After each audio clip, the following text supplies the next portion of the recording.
Our menu for today is gatang langka. So yan, nagpainit ako ng mantika at ang atong unang isasalang is luya. Then, ilalagay ko na dyan yung bawang. Yan na.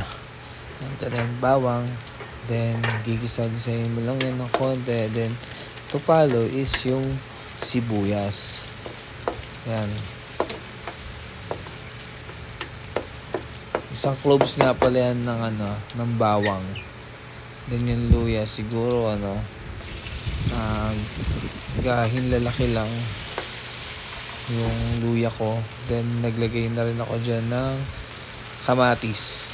At yung nilagay ko po dyan na bagoong is yung bagoong na hindi pa naluluto, hindi pa nagigisang bagoong, dilaw pa. Bagoong alamang. Ayan. Ani mo lang yan hanggang sa maging kulay orange. Then, lagay mo na yung mga baboy na may mga konting taba lang. Konti lang naman. Tapos yan. Mag-ani mo lang yan. Gawin mo lang maging brown lang yung ating mga pork. Then, susunod mo lang ilagyan ng paminta. Yan. 1 teaspoon ng paminta. Then, halo ulit. Gisa-gisa lang. Then, first time ko nga pala magluto nito, no? So, ayan yung langka natin na nabili natin for 1 kilo. So, this is my first time. May mga part akong hindi natanggal sa langka. Even though nahugasan ko siya, hindi ko natanggal yung mga parang balat doon sa buto. Yung first layer ng buto. Pero okay lang. Minsan naman talaga, mayroon naman talaga nun. Pero kasi sabi sa akin ni Mrs. tinatanggal daw yun. So sige, next time, tanggalin natin. Pero konti lang naman. Siguro may makakakain ka ng konti. Pero hindi naman siya harmful. Tapos yun, naglagay na rin ako ng tubig. Kasi palalambutin natin siya ng konti yung langka. Yan. Halo-halo. Tapos takpan. Tutuyuin mo lang ng konti yung tubig. Tsaka na natin ilalagay yung ating gata.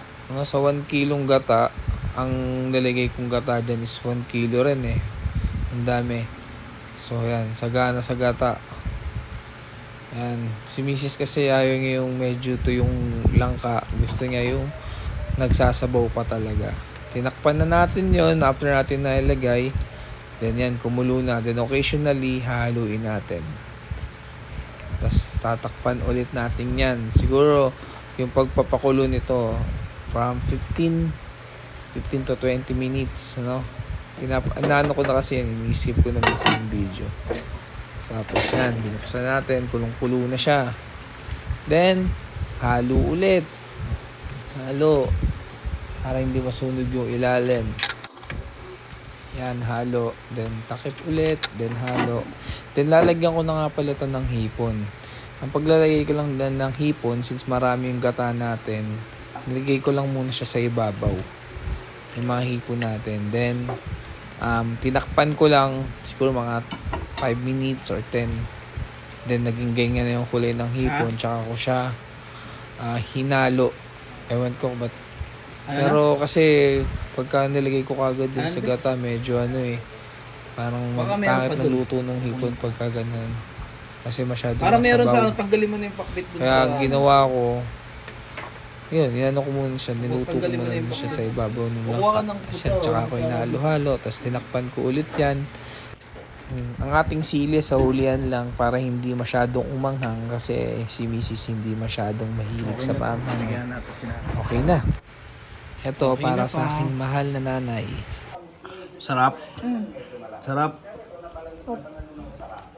Weh. Halo. Pwede na!